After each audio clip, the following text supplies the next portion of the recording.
তৃণমূলের প্রার্থীর দেওয়াল মুছে দেওয়ার অভিযোগ, এক নাবালককে মারধরের অভিযোগ। আরো একবার আপনাদেরকে জানাই, তৃণমূলের প্রার্থীর দেওয়াল মুছে দেওয়ার অভিযোগ, এক নাবালককে মারধরের অভিযোগ।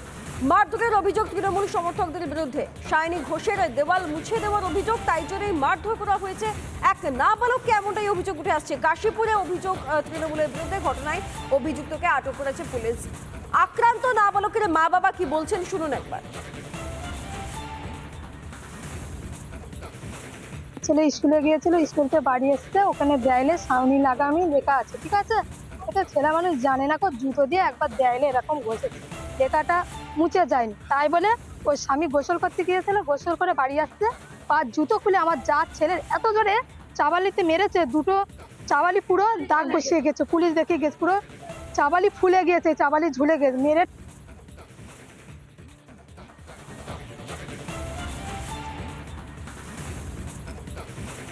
তৃণমূল প্রার্থীর দেওয়াল মুছে দেওয়ার অভিযোগ, এক নাবালককে মারধরের অভিযোগ। মারধরের অভিযোগে তৃণমূল সমর্থকদের বিরুদ্ধে শাইনি ঘোষের দেওয়াল মুছে দেওয়ার অভিযোগ। এই মুহূর্তে আমাদের সঙ্গে এনসিপিসিআর চেয়ারপারসন প্রিয়াঙ্ক কানুনগো ফোন লাইনে রয়েছেন।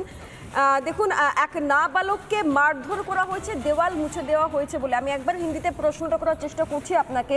এক বাচ্চা है, अब उम्र नहीं पता है, वो उनको मारा गया है क्योंकि वो जो दीवार में लिखते हैं ना लोग वोट के पहले, वो उन्होंने उस पर कुछ किया था। वो बच्चा है और उस पर अटैक हुआ है। आपको कुछ कहना है? हमको आपके थ्रू ये इन्फॉर्मेशन मिली है, डेफिनेटली इसमें कॉग्निजेंस लेंगे और स्टेट गवर्नमेंट को नोटिस करेंगे। यदि बच्चे को किसी प्रकार का हार्म हुआ है तो किसी भी दोषी को बचने नहीं दिया जाएगा। जी धन्यवाद, धन्यवाद। প্রিয়াঙ্ক কানুনগোর সঙ্গে আমরা কথা বলছিলাম ফোন লাইনে। এনসিপিসির চেয়ারপারসন প্রিয়াঙ্ক কানুনগো এই মুহূর্তে আমাদের সঙ্গে ছিলেন। তৃণমূল প্রার্থীর দেওয়াল মুছে দেওয়ার অভিযোগে একজন নাবালককে কিভাবে মারধর করা হতে পারে? যে যাই করে থাকুক না কেন, তিনি না বুঝেই করেছেন, সেই বাচ্চাটি না বুঝেই হয়তো করেছে সম্ভবত, কিন্তু তৃণমূল কর্মী সমর্থকদের বিরুদ্ধে যেটা অভিযোগ, যে সেই নাবালককে মারধর করা হয়েছে। শাইনি ঘোষের দেওয়াল মুছে দেওয়ার অভিযোগ, কাশীপুরে অভিযোগ তৃণমূলের বিরুদ্ধে। নাবালকের বাবা কি বলছে একটু শুনুন। স্কুল থেকে ফেরার পথে ওরা ফিরছিল, বাচ্চা 2-3 জন ফেরার পথে, এমন সময় ওই ছোট্টু, আমাদের যে পঞ্চায়েত আছে কুকু, ওর ভাই ছোট্টু, ও বললো যে ওদের নাকি দেয়াল মুছে দিয়েছে বলে ওই ইস্যু করে ওকে মারলো, খুব মারলো, জুতো দিয়ে, হাত দিয়ে। ছোট বাচ্চা, ওকে খুব মার, 7 বছর বয়স। স্কুলতে বাড়ি ফিরতে দেয়নি। ও যদি অপরাধ করে তাহলে আমরা গার্জেন ছিলাম, আমাদের জানানো উচিত ছিল। সেরকম কোনো ব্যাপার নেই, আমি বাড়িতে ছিলাম না, কিন্তু খুব মারলো। মারার স্থানীয় আইএসএফ নেতা এবং তৃণমূলের তরফ থেকে কি বলা হচ্ছে একবার শোনাবো আপনাদের। ভাঙড়ের শাসক দল রাজনীতিটা নিয়ে এতটা নিচে নেমে গিয়েছে, তারা শিশু বাচ্চারা অনেকেই পাড়ায় খেলাধুলো করে, রং টং থাকলে সে সমস্ত রং নিয়ে তারা খেলা করে, যদিও বা করে থাকে, সে তো একটা শিশু বাচ্চা।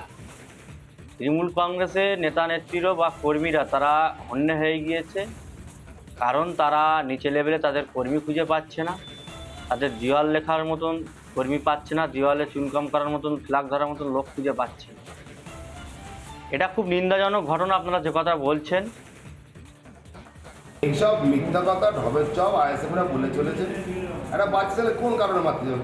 তৃণমূলে খেতে কাজ, একটা বাচ্চা ছেলেকে দেওয়াল দখলের জন্য মারতে যাবে? আইএসএফকে আজকের মাথাটা দেখতে পাওয়া যাচ্ছে ভাঙড়ের মাটিতে। একটা বাচ্চাকে নিয়ে তারা রাজনীতি করছে, এটা ধিক্কার জানায়। কোনো বাচ্চাকে তার পড়াশোনা করার এখন বয়স, সে তাকে কেন মারবে? সে কি দেয়াল দখল করতে এসেছিল বা দেয়াল লিখতে এসেছিল, তাকে মারবে? আমরা এই বিষয়ে কথা বলেছিলাম যাদবপুরের সিপিএম প্রার্থী সৃজন ভট্টাচার্যের সঙ্গে। তিনি কি প্রতিক্রিয়া দিয়েছেন গোটা ঘটনায় একবার শোনাবো।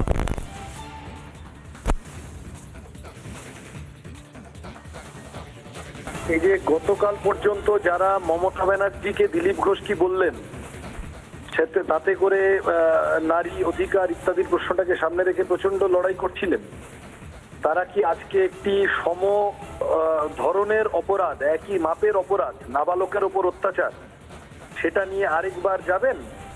তৃণমূলের কি উচিত নয় যে এবার ওখানে গিয়ে ওই তৃণমূল কর্মী বা তাদের বিরুদ্ধে ব্যবস্থা নেওয়ার জন্য শতপ্রণোদিত হয়ে ইলেকশন কমিশনে বলে আসা? ভাঙড়ের মানুষ ধৈর্য ধরে আছেন, তারা শান্তিপূর্ণ ভোট চান। আরাবুল কাইজার শওকত, এই সব মিলে জুলে যা গোলমাল হয়েছে মানুষ চান না। তাতে করে এখন যদি এই বাচ্চা ছেলে মেয়ের উপর অত্যাচার শুরু হয় মানুষ কিন্তু ফেটে পড়বেন এবং সেটা সামলানোর ক্ষমতা তৃণমূলের নেই, এটা ওরা বুঝতে পারছে না। এবং কোনো অবস্থাতেই এই ধরনের ঘটনা রিপিটেড যেন না হয় তার জন্য ইলেকশন কমিশনকে আর্জ করছি, প্রশাসনকে আর্জ করছি যে দৃষ্টান্তমূলক শাস্তি হোক। আমরা সৃজন ভট্টাচার্যের বক্তব্য শুনলাম এবং তিনি স্পষ্টতই বলছেন যে একটি বাচ্চার উপর এভাবে আক্রমণ করা যায় না। ভাঙড় শান্তিপূর্ণ ভোট চায়, তৃণমূলেরই উচিত ছিল যে গিয়ে অভিযোগ জানানো, পুলিশে অভিযোগ জানানো বা সঠিক পদক্ষেপ নেওয়া। এই ধরনের ঘটনা দুর্ভাগ্যজনক, এমনটাই বলছেন যাদবপুরের সিপিএম প্রার্থী সৃজন ভট্টাচার্য।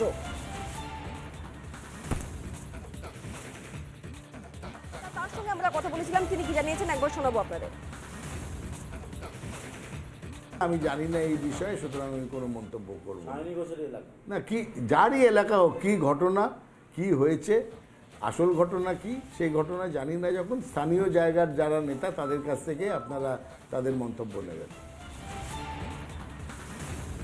আমি আপনাদেরকে আবার সেই ঘটনাটা জানিয়ে রাখি। তৃণমূল প্রার্থীর দেওয়াল মুছে দেওয়ার অভিযোগ, সেই অভিযোগে এক নাবালককে মারধরের অভিযোগ। তৃণমূল প্রার্থীকে সায়নী ঘোষ, সায়নী ঘোষ যাদবপুর থেকে তৃণমূলের টিকিটে প্রার্থী।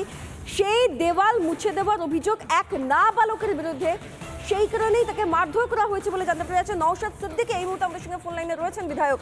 নওশাদ, একটি বাচ্চাকে মারধর করা হলো, কি অভিযোগ নাকি দেওয়ালটি বাচ্চাটি মুছে ফেলেছে? তাই মা বলছেন যে সে হয়তো বুঝেও করেনি, কিন্তু সায়নী ঘোষের নাম লেখা ছিল, দেওয়াল মুছে ফেলা হয়েছে, তাই জন্য মারধর করা হচ্ছে। আপনার প্রাথমিক প্রতিক্রিয়া নওশাদ? ব্যাপারটা হচ্ছে একটা নাবালক ছেলে যদি এই কাজটা যদিও ভুল, কিন্তু কেন করেছে, কিসের জন্য করেছে, তাকে তো ভুলটা বুঝিয়ে শুধরে দেওয়া দরকার। কিন্তু শাসকের একটা ঔলত্য, এই আসন আমরা দেখেছি বিভিন্ন সময় বিচারের নামে যেভাবে মানুষের গায়ে হাত অন্যায়ভাবে তাদেরকে মারধর করে, এই ঔদত্ত আচরণের বহিঃপ্রকাশে আজকে একটা বাচ্চা ছেলেকে এদেরকেই আমরা ওই এক মতো রাত 10টা-12টায় পিঠে করার জন্য ডাকছি, বলছে বিশেষে কাউকে এরা ছাড়ছে না, শিকার হয়ে যাচ্ছে। এর জবাব বেশ, আপনার সঙ্গে আমাদের যোগাযোগে একটু সমস্যা হচ্ছে নওশাদ, হয়তো নেটওয়ার্কের সমস্যা হচ্ছে, তবে আপনার বক্তব্য আমি বুঝতে পেরেছি। আপনাকে আপাতত ধন্যবাদ। নওশাদ সিদ্দিকীর সঙ্গে কথা বলছিলাম আমরা, আইএসএফ বিধায়ক, এবং তিনি স্পষ্টতই বলছেন যে ঘটনাটা হয়তো ঠিক নয়, কিন্তু একটি বাচ্চা কী কারণে করবে তার ঠিক নেই, সে তার সঠিক সেই বাচ্চাটির উপর কেন আক্রমণ চালানো হলো এই বিষয়টি প্রশ্ন তুলছেন সমস্ত মহল।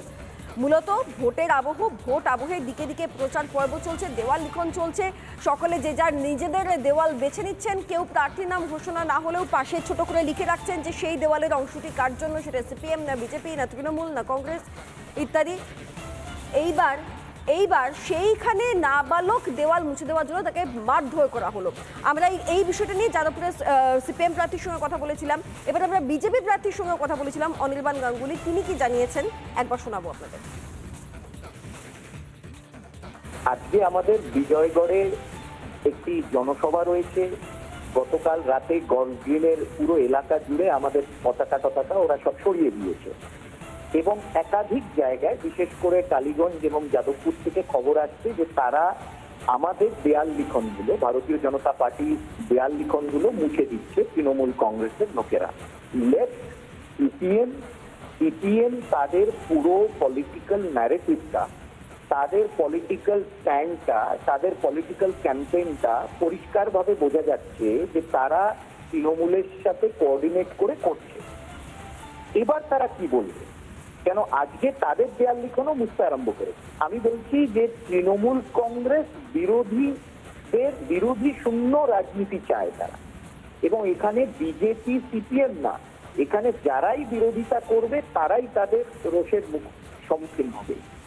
আজকে আমাদের দেয়াল লিখন মুছছিল, সিপিএম চুপ করেছিল, তারা কোনোদিন কোনো প্রতিবাদ করেনি। আজকে তাদের পার্টির সমর্থকদের তাদের দেয়াল লিখন মুছছে এবং নাবালকদের মারধর করেছে, এবং এখন তারা সরব হতে বাধ্য হচ্ছে।